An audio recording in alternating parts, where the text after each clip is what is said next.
वित्त मंत्री निर्मला सीतारमण ने बजट पेश कर दिया है। बजट में वित्त मंत्री निर्मला सीतारमण ने किसानों के लिए कई बड़े ऐलान किए हैं। निर्मला सीतारमण ने अपने बजट भाषण की शुरुआत ही किसानों से की है और कृषि को सरकार की पहली प्राथमिकता बताया है। वित्त मंत्री निर्मला सीतारमण ने कृषि क्षेत्र के लिए 1.52 लाख करोड़ रुपए का बजट पेश किया है, जो पिछले साल की तुलना में बजट में बढ़ोतरी की गई है। बजट पेश करते हुए वित्त मंत्री ने कहा कि हमारी सरकार का जोर कृषि क्षेत्र में उत्पादन बढ़ाने पर है। उन्होंने कहा कि 32 फसलों की 109 किस्म लाएंगे, 9 किस्में अधिक पैदावार वाली फसलों की लाएंगे। अगले 2 साल में 1 करोड़ किसानों को प्राकृतिक खेती के लिए मदद दी जाएगी। खाद्य तेलों में आत्मनिर्भरता पर काम किया जाएगा। 6 करोड़ किसानों और उनकी जमीन का ब्यौरा रजिस्ट्री में दर्ज किया जाएगा। सब्जियों की सप्लाई और स्टोरेज चेन पर काम किया जाएगा।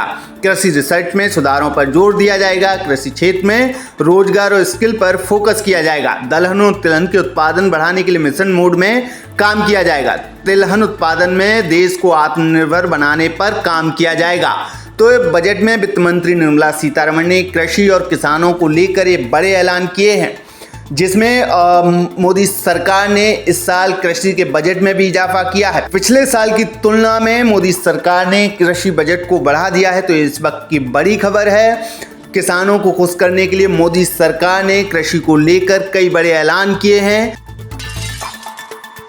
वित्त मंत्री निर्मला सीतारमण ने बजट पेश कर दिया है। बजट में वित्त मंत्री निर्मला सीतारमण ने किसानों के लिए कई बड़े ऐलान किए हैं। निर्मला सीतारमण ने अपने बजट भाषण की शुरुआत ही किसानों से की है और कृषि को सरकार की पहली प्राथमिकता बताया है। वित्त मंत्री निर्मला सीतारमण ने कृषि क्षेत्र के लिए 1.52 लाख करोड़ रुपए का बजट पेश किया है, जो पिछले साल की तुलना में बजट में बढ़ोतरी की गई है। बजट पेश करते हुए वित्त मंत्री ने कहा कि हमारी सरकार का जोर कृषि क्षेत्र में उत्पादन बढ़ाने पर है।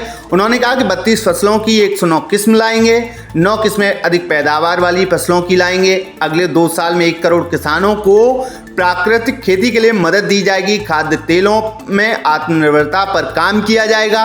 6 करोड़ किसानों और उनकी जमीन का ब्यौरा रजिस्ट्री में दर्ज किया जाएगा। सब्जियों की सप्लाई और स्टोरेज चेन पर काम किया जाएगा। कृषि रिसर्च में सुधारों पर जोर दिया जाएगा। कृषि क्षेत्र में रोजगार और स्किल पर फोकस किया जाएगा। दलहन और तिलहन के उत्पादन बढ़ाने के लिए मिशन मोड में काम किया जाएगा। तिलहन उत्पादन में देश को आत्मनिर्भर बनाने पर काम किया जाएगा। तो बजट में वित्त मंत्री निर्मला सीतारमण ने कृषि और किसानों को लेकर ये बड़े ऐलान किए हैं, जिसमें मोदी सरकार ने इस साल कृषि के बजट में भी इजाफा किया है। पिछले साल की तुलना में मोदी सरकार ने कृषि बजट को बढ़ा दिया है। तो इस वक्त की बड़ी खबर है, किसानों को खुश करने के लिए मोदी सरकार ने कृषि को लेकर कई बड़े ऐलान किए हैं।